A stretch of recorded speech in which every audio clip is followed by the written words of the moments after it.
Eu cresci no campo, no leste do Texas, e tive uma infância muito livre e maravilhosa, no sentido de que passei muito tempo na natureza. Meu melhor amigo e eu costumávamos andar a cavalo. Nós acordávamos às 6 da manhã. Esses eram momentos ótimos no verão, e nós andávamos a cavalo até ficar muito quente por volta do meio-dia. Nós nadávamos em lagos e assim vivíamos uma vida que estava muito ligada à natureza. E essa parte da minha vida era fantástica. A parte dolorosa da infância foi que minha mãe tinha problemas mentais e havia muito abuso emocional e alguns abusos físicos. E assim, eu estava isolado como filho único. Eu meio que me refugiei em livros e nos estudos e eu vi a faculdade como meu caminho de saída. Sabe, esse era o meu caminho para o sucesso. Não havia outras opções. Tipo, era isso. Então, eu escrevi todos esses ensaios e eu consegui bolsas de estudo no valor de 20 mil. Só, você sabe, uma competição de redação após a outra. Isso foi um grande acontecimento. E, nossa, caixa de correio, eu cresci muito pobre, estava quase caindo. A casa estava em ruínas. E eu pensei, Deus, a caixa de correio vai ser confiável para receber esses cheques. E então, você sabe, eu ficava esperando pela caixa de correio, esses cheques começaram a chegar. E então eu sabia que de alguma forma minha vida ia mudar. E havia muito que dependia e pesava na ida para a faculdade. Isso significava muito para mim. Eu fui para a Universidade do Texas e é meio que uma escola de festas. Então, a princípio, minhas notas eram realmente boas. E então elas começaram a cair. E no meu último ano eu estava deprimido. Eu tinha passado por um término ruim. Eu sabia que meu consumo de álcool e drogas estava meio fora de controle de algumas maneiras, sabe? Que era realmente ruim. Eu pensei, eu preciso colocar minha vida em ordem. E eu estava, na verdade, tendo esses ataques de pânico sobre a mortalidade, porque eu era agnóstico naquela época. Eu realmente não achava que havia uma vida após a morte. Eu estudei inglês. Então, obviamente, eu estudei Walt Whitman e alguns escritores espirituais, Emerson e Thoreau, e eu pensei sobre o que eles disseram. E isso foi o mais perto que eu consegui chegar da espiritualidade.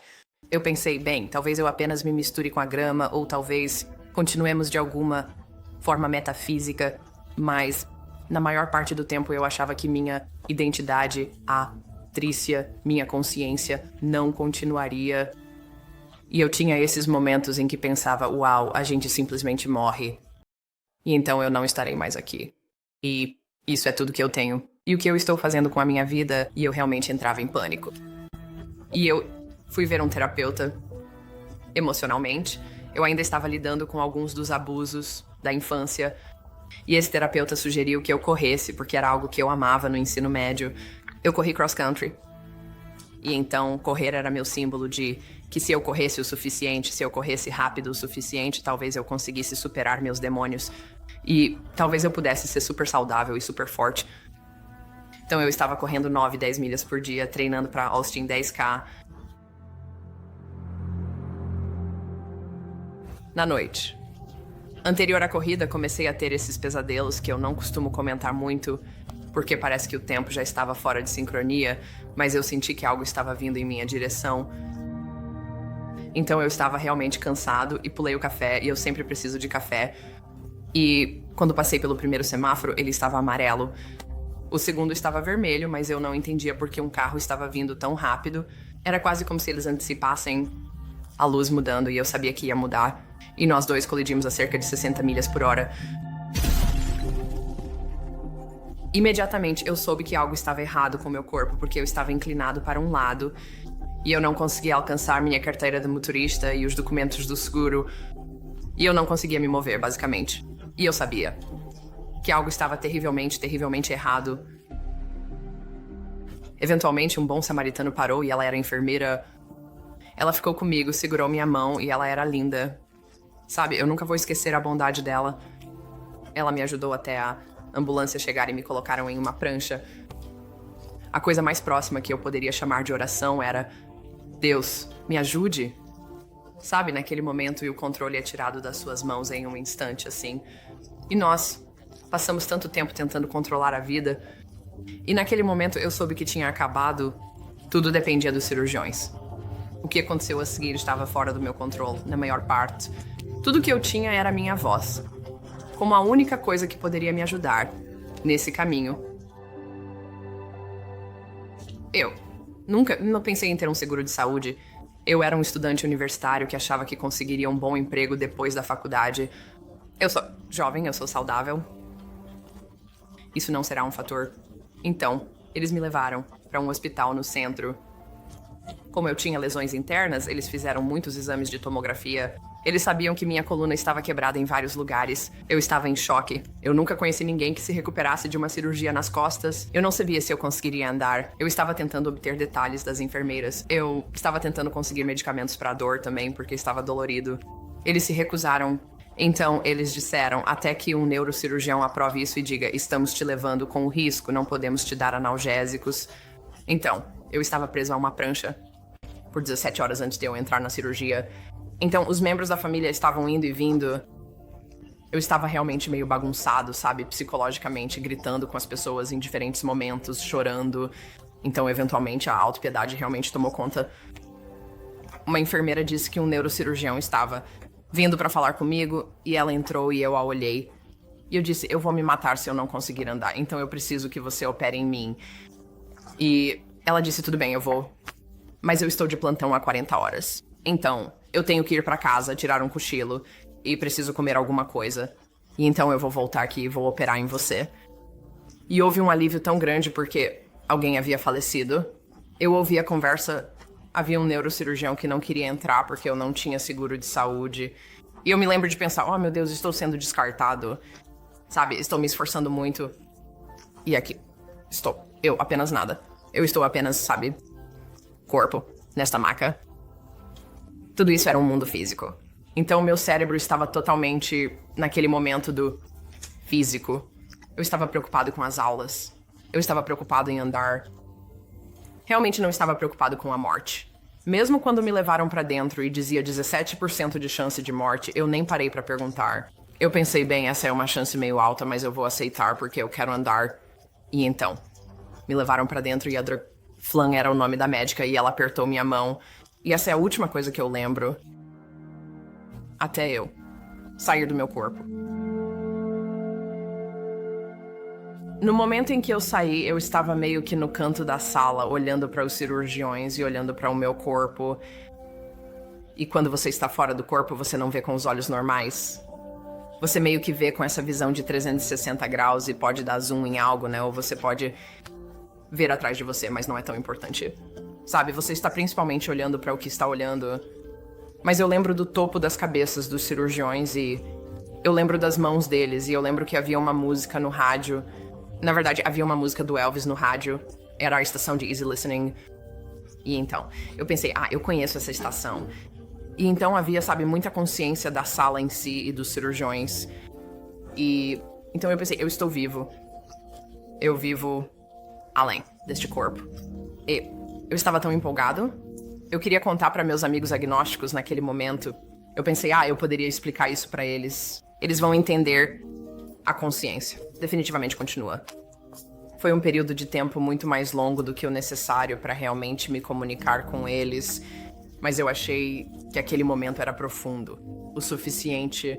Apenas olhando para o meu corpo, olhando para os cirurgiões, eu estava feliz.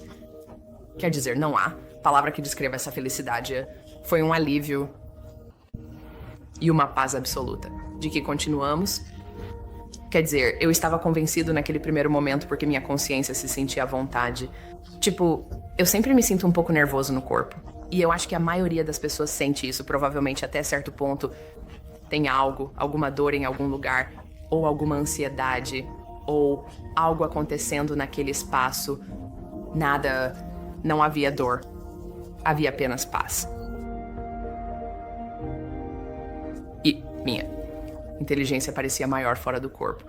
E eu até pensei sobre isso porque esses neurocirurgiões tinham que ser brilhantes. Você sabe, Dra. A doutora Fon tinha sua assistente e ele estava ao lado dela. E eu me lembro de olhar para eles e então esses seres de luz estavam atrás deles que tinham cerca de 2,70 metros de altura. Eu os chamo de seres de luz. Eu os chamo de anjos no meu livro, sabe? Anjos na sala de cirurgia, porque isso faz mais sentido para mais pessoas. Mas tudo o que eu sabia era que eles eram inteligentes. Eles podiam se comunicar telepaticamente e estavam lá para enviar cura através dos neurocirurgiões e para o meu corpo. E eles me garantiram que eu andaria, que eu correria de novo até e que tudo ficaria bem. E então, eles quase disseram de forma brincalhona, veja isso. E quando eles disseram, veja isso, eles simplesmente dispararam toda essa energia e luz através dos neurocirurgiões e iluminou toda a minha coluna. E eu me lembro de pensar, isso é fantástico. Quer dizer, os neurocirurgiões têm que saber que os anjos trabalham através deles. Eu vou perguntar a eles sobre isso mais tarde. Isso é incrível. Você sabe, eles são tão inteligentes, eles têm que saber que há até uma inteligência superior trabalhando com eles. E, você sabe, aquele momento se destacou na minha mente, mas então o monitor travou. E naquele momento eu pensei, eu estou tecnicamente morta. E eu realmente não quero assistir. Eles têm que me virar. O que eles vão fazer? Como eles vão me reanimar? Anos depois descobri que eu tinha sangramento interno e estava sangrando até a morte. E eles começaram a cauterizar veias e tentar parar o sangramento e me dar transfusões de sangue. E foi isso que me trouxe de volta. Mas eu fui embora. E quando você está em forma espiritual, você pode simplesmente atravessar paredes. Então, eu passei pela primeira parede e depois por mais algumas paredes. E eu estava assistindo meu padrasto pegar um chocolate da máquina. E esse foi o meu detalhe verificável. Para mim, isso não significava nada além de eu achar que ele era obcecado por saúde. Então, o chocolate foi engraçado para mim. Eu pensei, ele tem um vício secreto em açúcar? Eu sei disso. E então eu ri e meio que me movi para esse espaço acima de Austin, que era o céu noturno. E eu flutuei lá por um tempo. E a liberdade foi incrível. Eu não estava com medo. Eu me senti livre e feliz. Mesmo que me dissessem que eu voltaria para o corpo, eu pensei, estou bem longe agora. Talvez eu não esteja. Talvez eu vá ficar aqui. E se eu ficasse aqui, isso estaria bem. E estava tudo bem se eu ficasse lá. Pra mim, porque fora do corpo eu senti como se eu estivesse apoiado por uma consciência maior, como o cérebro, Dr. Evan Alexander e outros dizem que o cérebro é um limitador da consciência, que ele limita o que experimentamos e o que vemos, e fora do corpo vemos mais. E então eu apenas sabia nesses primeiros momentos que, essa experiência não se compara a estar no corpo. Um dos meus outros pensamentos iniciais foi, isso é teatro. Então, tudo o que estamos fazendo é atuar e aprender coisas e estamos vestindo esses corpos, esses trajes. Não parecia real. Tipo, isso parecia a realidade, meio que como se fosse o que está por trás da cortina, ou era como, agora eu entendo, nós apenas viemos aqui. E muitas pessoas falam sobre reencarnação, e isso faz total sentido pra mim. Naquele momento, eu realmente não pensei sobre isso. Eu estava apenas olhando para os detalhes daquela vida e percebendo, você sabe, essa vida que seguimos. Eu também senti. A energia de todos que eu já conheci e queria dizer a todos, basicamente, eu amo vocês. Seja melhor. Seja feliz. Aproveite sua vida. Quer dizer, essa é a mensagem da alma, não é nada negativo. É só, vá amar sua vida. E você sabe, as imagens do telescópio Hubble, tem alguns deles que eu juro que são muito parecidos com o que eu vi. Então, a vasta extensão de estrelas, luz, apenas eu estava flutuando em algum lugar que eu não reconhecia, mas eu sabia que estava nas estrelas. Eu também senti essa inteligência maior vindo em minha direção na forma de luz. E quase como a telepatia dos olhos do anjo. Veio em minha direção e me disse mensagens diferentes como o amor é tudo que importa. É tudo o que você leva com você quando deixa este lugar. Seja como uma criança. Lembre-os de ir para a natureza. Todas essas parecem mensagens cristalizadas e simples. Mas havia cerca de 5 ou 6 mensagens assim. E elas foram implantadas profundamente dentro de mim. E eu sabia que nunca esqueceria que isso era algo que eu deveria levar de volta. Então, me mostraram uma parte da minha vida e eu vi alguns momentos da infância onde eu brincava na natureza, momentos em que eu tinha fé, e esses momentos eram bons. Tipo, a luz. Parecia dizer, ei, sua fé foi linda. Seu amor pelos animais era lindo. Apenas lembre-se das coisas boas e das boas partes da vida. E as coisas que não eram boas derreteram quase como... Sabe, como a sombra. Simplesmente desaparece. Era quase como, bem, isso não é o que eu estou levando comigo.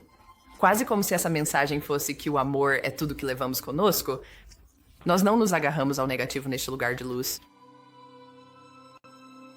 Eu vi a revisão da vida. Alguns lugares onde eu poderia ser melhor. E eu era um pouco exclusivista e crítico. Eu estava orgulhoso de mim mesmo por ter entrado na UT. E eu meio que olhava de cima para as pessoas que não foram para a faculdade. Então, em diferentes empregos onde trabalhei, eu olhava para as pessoas que trabalham em tempo integral como garçons. E eu não era rude com eles, mas eu não dava espaço para que eles me conhecessem. E eu vi como eles eram gentis. E eu vi isso. Eles foram para casa, esse casal, e oraram por mim.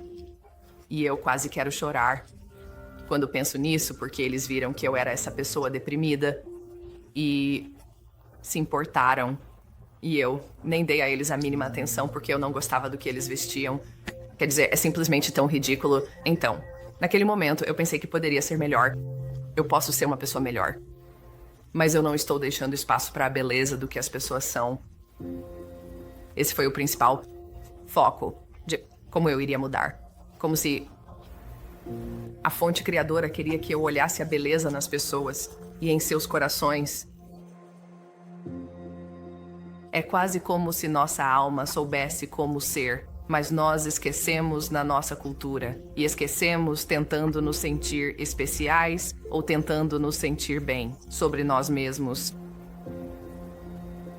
Quando terminei aquela revisão de vida, eu acabei neste lugar. Era cheio de vegetação e grama bonita. Não havia morte. Algumas pessoas podem chamar isso de céu. Para mim, parecia uma consciência com a qual eu estava participando.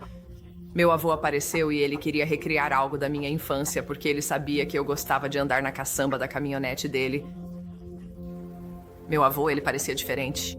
Ele parecia jovem e bonito e brilhava quase como os anjos com essa luz. Não havia morte nele.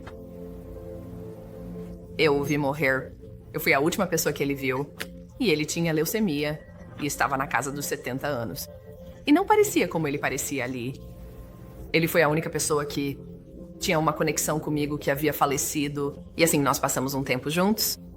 E então, em algum momento, ele disse: "Você quer continuar?" E mesmo que eu estivesse na caçamba da caminhonete, dirigindo muito devagar por essa linda grama verde, eu olhei para cima e eu sabia o que ele queria dizer, que havia mais nessa experiência. E que Deus estava do outro lado disso. Então eu simplesmente saí da caçamba da caminhonete e eu era essa alma voando em direção a Deus. Eu me senti ótimo. Eu senti como se toda insegurança flutuasse para longe. Eu simplesmente me senti tão amado. Flutuei para longe. Eu simplesmente me senti tão amado. Eu senti que este é o melhor lugar que eu já experimentei. Por que alguém deixaria isso? Eu quero me aproximar dessa fonte divina, dessa vibração, desse amor incondicional. Eu simplesmente me senti seguro e envolto em amor. Então, em algum momento, havia essa parede de energia que meio que me parou e eu não conseguia ir mais longe. E isso vibrou dentro de mim e disse: "Olhe para baixo." E eu olhei para baixo e havia esse rio e muitas pessoas estavam caminhando sobre ele. Alguns estavam cobertos de sombras. Alguns tinham luz. E eu vi que se eles tinham luz, estavam conectados a Deus. Daquele lugar, parecia que havia apenas medo ou amor, que havia apenas uma escolha entre medo ou amor. E eu pensei: isso é simples. Eu apenas volto e digo a algumas pessoas para não temerem as coisas e amarem mais. E eu pensei: tudo bem, eu posso fazer isso. Mas Deus disse: não, você vai ser professor e vai fazer isso. Eu pensei: bem, eu não posso fazer isso porque não é o que eu quero fazer. Eu quero ganhar dinheiro. Eu cresci extremamente pobre. E, assim, eu tinha planejado cursar direito na UT, e a UT tem uma ótima faculdade de direito, e eu tinha amigos que estavam na faculdade de direito e pensei que viajaria, veria a Europa, você sabe, faria algumas coisas divertidas, e então, eventualmente, eu já tinha feito o LSAT e eu, você sabe, me preparei para a faculdade de direito, e eu pensei, dado o meu conjunto de habilidades com a escrita, eu pensei: tudo bem, eu posso fazer isso, eu posso ser advogado. E a ideia de ensinar ou de ser enfermeira, essas eram como carreiras tradicionais para mulheres. E eu me consideraria um pouco feminista. Então eu pensei: eu não quero fazer algo tradicional e mal pago. Não, obrigado. Isso não é pra mim. E então Deus disse: não, você realmente vai ser professor. E foi isso. Essa foi a última coisa que eu ouvi na presença de Deus. Eu brinco que, você sabe, eu queria discutir mais e havia pensamentos que eu estava tendo, mas era como se Deus me transformasse em uma bola de energia e eu fosse jogado de volta através da escuridão em direção ao meu corpo e acabei na sala, onde eles te dão pedaços de gelo e pedem pra você dizer seu nome. E eu ainda estava segurando aquela experiência. Meus primeiros pensamentos, mesmo saindo da anestesia, foram que eu acabei de ter uma daquelas experiências que chamam de quase morte, porque eu tinha lido sobre isso. E eu pensei, tudo bem, eu tive uma daquelas. E então minha energia não parecia estar totalmente no meu corpo. Eu senti que eu fazia parte da sala e a enfermeira estava me perguntando qual era o meu nome. E eu, literalmente, não me sentia. Como eu ainda... Eu disse, bem, o nome dela é Trícia. E ela disse, não, seu nome... E eu pensei, meu nome... E então eu me senti um pouco triste, na verdade, por voltar à especificidade de ser eu, porque eu não sei como descrever, mas você é um contudo, mas você também é um indivíduo naquele espaço. E então voltar para o corpo, né? O corpo guarda trauma, o corpo guarda memória, o corpo vai morrer aqui. Mas naquele espaço você é eterno e você é livre e é tão bonito. E então, já havia uma aversão de estar no corpo. Eu senti que estava em um lugar lindo, cheio de luz e expansivo, e parecia muito limitante voltar para o corpo. Parecia que eu estava sendo forçado a voltar para o corpo, que não era uma escolha, porque se fosse do meu jeito, eu teria ficado lá. E então, definitivamente, essa não foi minha escolha. Eu fui mandado de volta e me disseram que eu tinha uma missão específica. Estou feliz pela missão agora, mas naquele momento eu não estava feliz. Eu estive na UTI conectado a máquinas por 3 dias. Assim que consegui mover os braços e falar. Minha avó me trouxe um diário e eu escrevi tudo o que me lembrava sobre os anjos, porque eu estava com medo de estar recebendo morfina no pronto-socorro e eu estava com medo de que esse remédio pudesse fazer a EQM desaparecer. E eu pensei, eu preciso lembrar disso. E então eu anotei descrições dos anjos sobre como eles não eram como as pinturas que eu tinha visto, que eram seres de luz, e eles eram muito maiores e muito mais intensos. E tentei segurar o máximo que pude. Eu estava perguntando às enfermeiras. Eu pegava os braços delas. Você acredita em Deus? E elas diziam, sim, eu acredito em Deus. Eu vou à igreja, eu sinto que Deus é essa grande bola de luz. E elas dizem, tudo bem. Já ouvimos o suficiente de você hoje. Então eu sei que as pessoas estavam tendo reações que eram tipo, tudo bem, você pode parar de falar agora. E até minha cirurgiã, eu perguntei a ela, eu disse quanto tempo eu morri. E ela disse, você morreu por cerca de 2 minutos e meio. E isso foi realmente no começo, mas você recebeu várias transfusões de sangue, você vai ficar bem. E eu queria perguntar mais a ela sobre o que eu vi e eu conseguia apenas ver e ler energia. E isso não era algo que eu tinha visto antes. Eu não conseguia necessariamente ler a linguagem corporal e as imagens das pessoas, mas eu vi ela recuar e percebi que ela teve esse pensamento, não continue falando sobre isso. Eu não quero ter que lidar com isso. Então, eu sabia que ela achava que eu era louco se eu continuasse falando sobre isso. Então eu pensei, droga, eu não vou poder perguntar a ela... E isso me decepcionou porque eu realmente queria perguntar a ela se ela sabia que estava sendo assistida por anjos.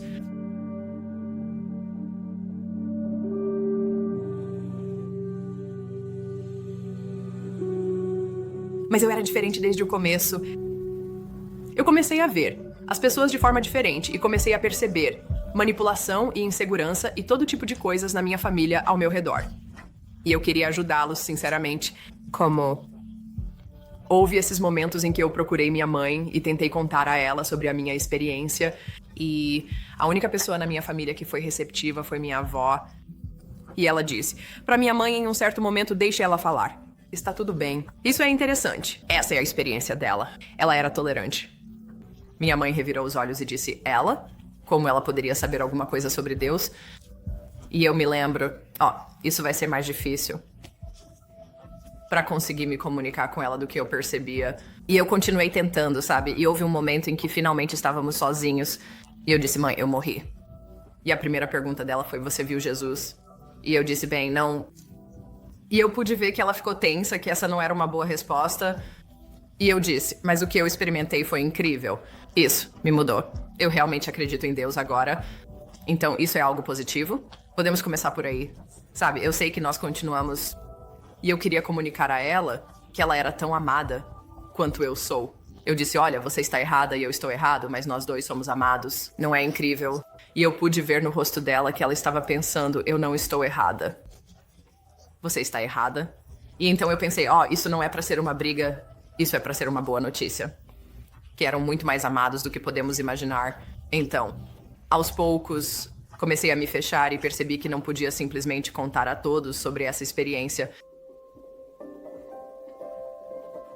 Muitas orelhas independentes têm que ser jogadas de volta à vida.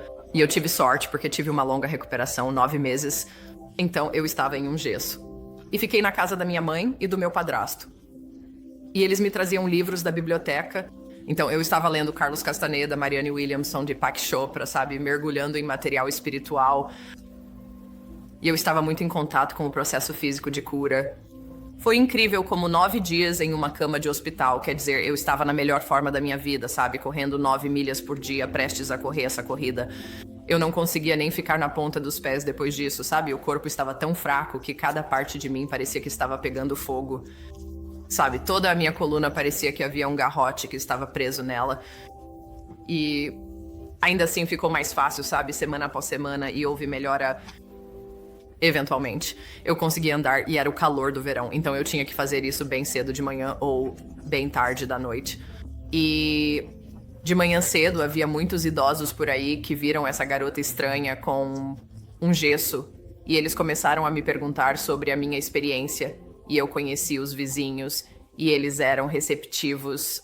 Então, eu descobri que as pessoas que estavam morrendo ou que tiveram um susto com câncer adoravam a minha história e eram meus maiores fãs na rua. E quando eu finalmente caminhei até o final da rua, eles tomaram seu café e aplaudiram por mim. Eles disseram, você conseguiu. E era como se eu tivesse esse grupo de torcedores, de pessoas mais velhas no bairro dos meus pais. Então, a vida era mágica, mesmo que fosse dolorosa. E houve muitas descobertas. Eu aprendi a sonhar lucidamente e participei com a consciência fora do meu corpo. Eu estava realmente em um estado bonito de uma integração mais rápida, porque tive aqueles 9 meses para ler, meditar e pensar. Eu era um pouco fechado antes da minha experiência de quase morte. A única maneira de eu me abrir era se eu tivesse algumas bebidas ou, sabe, estivesse saindo com amigos, ouvindo música. Eu realmente não oferecia muito de mim. Eu não era essa pessoa sem limites, cheia de amor. De certa forma, eu me mantinha muito mais seguro porque desconfiava das pessoas. Eu tinha muitas barreiras. Sabe, eu acho que por causa da minha infância eu mantinha limites fortes com as pessoas. Mas depois da minha experiência de quase morte, eu amava todo mundo. Tipo, eu andei pela rua, eu me preocupava com todo mundo. Eu apenas via a luz em cada ser humano. Eu estava transbordando de amor. Eu tinha essa telepatia, onde eu entendia o que as pessoas estavam pensando e sentindo. Eu amava os animais. Quer dizer, eu estava tão feliz. Naquele primeiro ano, eu nem consigo descrever como a felicidade e a liberdade de poder andar, de poder explorar este mundo. E saber que há energia que vem das árvores, que tudo é consciente, que tudo é bonito. Isso simplesmente não estava na minha consciência. A única coisa que estava na minha consciência antes era eu. Apenas meus pensamentos, minha cabeça. E muitos desses pensamentos não eram pensamentos muito bons. E então, essa foi outra coisa que percebi. Todos aqueles pensamentos negativos que eu tinha me derrubavam e eu não precisava necessariamente pensar neles. E isso se tornou um processo ao longo da vida de trabalhar com meu próprio pensamento e perceber quais pensamentos são meus, quais pensamentos não são e como viver uma vida mais feliz. Eu também voltei para a escola e consegui minha certificação de ensino. Então eu fui em frente, me formei e comecei a ensinar imediatamente. E no momento em que eu entrei na sala de aula, foi mágico. Tipo, eu pensei, o que eu faço? Sabe, o que eu vou dizer pra esses alunos? Então eu apenas disse a verdade. Eu pensei, eu não quero ser professora. Eu sei que você não quer estar aqui. Eu também não. Eu estava tipo, mas me disseram pra vir aqui e aqui está a minha história. E eles estavam, sabe, com a boca aberta, os olhos arregalados. E eles estavam tipo, eu tenho uma pergunta.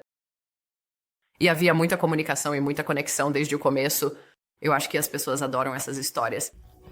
Isso os faz pensar sobre o que vem a seguir, ou os elementos mágicos da vida, ou os coloca em contato com a própria jornada da alma. Eu observei como diferentes alunos queriam se tornar psicólogos, ou eles me contaram seus objetivos porque confiavam em mim de alguma forma. E eu era, sabe? Eles foram meus primeiros alunos e essa foi a primeira turma. E havia tanta magia, tanta hilaridade, tanta bobagem. Foi verdadeiramente divertido, mas também transformador.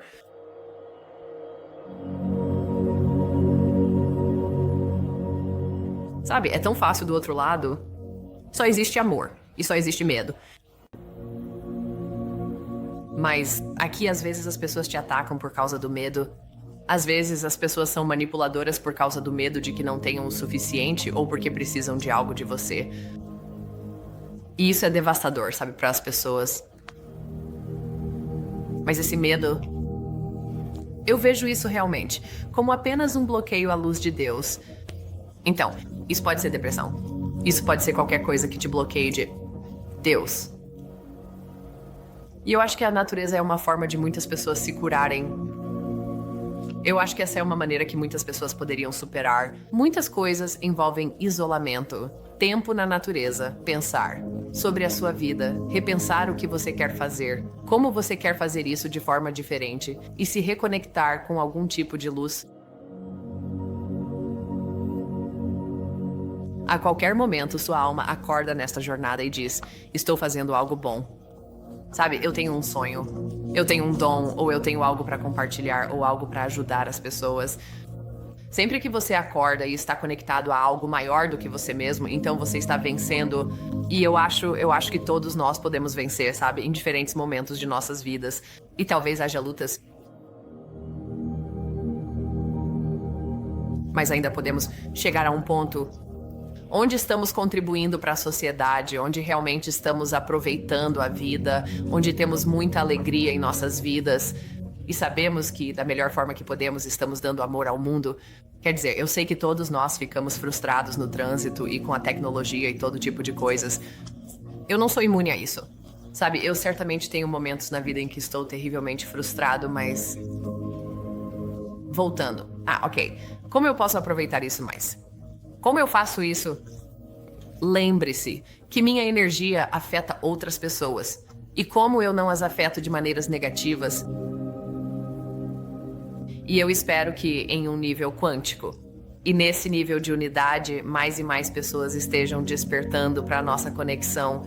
Porque se nós percebermos que estamos todos conectados e que somos todos um, não quereríamos que ninguém sofresse.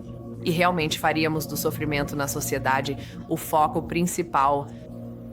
Como podemos aliviar o sofrimento? Como podemos aliviar o sofrimento na vida das crianças e os idosos, e as pessoas sem seguro, e as pessoas que não conseguem encontrar um emprego, pessoas que têm deficiência? Como podemos, de forma geral, ajudar as pessoas a viverem vidas melhores? Eu acho que muitas experiências de quase morte apontam para o fato de que, ei, há um amor maior do outro lado que pode nos ajudar a viver vidas melhores. Vamos fazer isso.